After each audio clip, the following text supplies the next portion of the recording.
مظفر آباد کے ایک چھوٹے سے گاؤں میں ایک ذہین لڑکا علی رہتا تھا۔ وہ ہمیشہ اپنے دوستوں اور استادوں کو اپنی باتوں سے متاثر کرنے کی کوشش کرتا، مگر اس کی عادت جھوٹ بولنے کی تھی۔ وہ چھوٹے چھوٹے جھوٹ بولتا تاکہ لوگوں کی توجہ حاصل کرے۔ علی کی والدہ زہرا بیگم اسے ہمیشہ سچ بولنے کی نصیحت دیتی۔ بیٹا، سچ بولنا بہت ضروری ہے، یہ انسان کو عزت دیتا ہے اور دل کو سکون ملتا ہے، مگر علی ان کی باتوں کو زیادہ اہمیت نہیں دیتا تھا۔ سکول میں ایک دن علی نے اپنے دوستوں سے کہا کہ وہ اگلے دن کھیل کے مقابلے میں بہترین کھلاڑی بنے گا۔ حقیقت میں وہ کھیل میں اچھا نہیں تھا، مگر اس نے اس جھوٹ کو اس لیے بولا تاکہ وہ اپنے دوستوں میں مقبول ہو جائے۔ گلے دن اس کے دوستوں نے اس سے کہا، علی، تم نے تو بہترین کھیلنے کا وعدہ کیا تھا۔ علی کو محسوس ہوا کہ اس کے جھوٹ نے اس پر دباؤ ڈال دیا ہے۔ وہ اندر سے پریشان تھا کیونکہ وہ وعدہ نہیں پورا کر سکتا تھا۔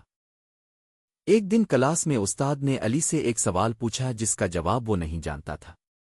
علی کے ذہن میں فوراً جھوٹ بولنے کا خیال آیا، لیکن پھر اس نے فیصلہ کیا کہ وہ سچ بولے گا۔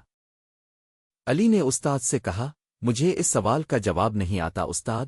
استاد مسکرائے اور کہا، بہت اچھا، تم نے سچ بولا اور سچ ہی بہترین راستہ ہے۔ علی کو اس بات کا گہرا احساس ہوا کہ سچ بولنے سے اس کا دل سکون محسوس کرتا ہے۔ کچھ دنوں بعد علی کو ایک اور موقع ملا جب اس سے ایک اور مشکل سوال پوچھا گیا۔ اس بار علی نے سوچا اور پھر جواب دیا، میں اس سوال کا جواب نہیں جانتا، لیکن میں اسے پڑھ کر دوبارہ بتا سکوں گا۔ اس بار اس نے اپنی ایمانداری اور محنت کو پیش کیا۔ علی کے والد گھر آئے تو علی نے ایک مالی معاملے کے بارے میں سچ بتایا کہ وہ پیسے ضائع کر بیٹھا تھا۔ اس پر علی کے والد نے کہا، بیٹا، سچ بولنا ہمیشہ تمہیں سکون دے گا، تمہارے لیے یہ سب سے اہم ہے۔ علی کے دوستوں نے علی کی سچائی کی قدر کرنی شروع کر دی۔ وہ جاننے لگے کہ علی ہمیشہ سچ بولتا ہے، اور اب انہیں وہ جھوٹا نہیں لگا جو پہلے تھا۔ علی کی ایمانداری پر اس کے استاد نے بھی اس کی تعریف کی۔ علی، تم نے جو سچ بولا وہ تمہاری شخصیت کو بہتر بناتا ہے۔ سچائی ہمیشہ انسان کی عزت میں اضافہ کرتی ہے۔ علی کا رویہ بدل چکا تھا۔ وہ اب ہر مشکل کا سامنا کر رہا تھا اور سچ بولنے کو اپنی زندگی کا حصہ بنا چکا تھا۔ اس کا دل صاف تھا اور وہ خود کو بہت بہتر محسوس کرتا تھا۔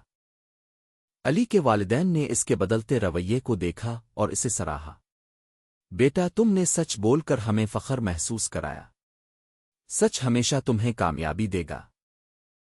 علی نے اپنی سچ بولنے کی عادت نہ صرف اپنی زندگی میں ڈالی بلکہ اپنے دوستوں اور کلاس کے ساتھیوں کو بھی سچ بولنے کی اہمیت سمجھائی۔ اس نے سچ بولنے کی طاقت کو جانا اور اس کے ذریعے اپنے دوستوں میں بھی سچ بولنے کی عادت ڈالی۔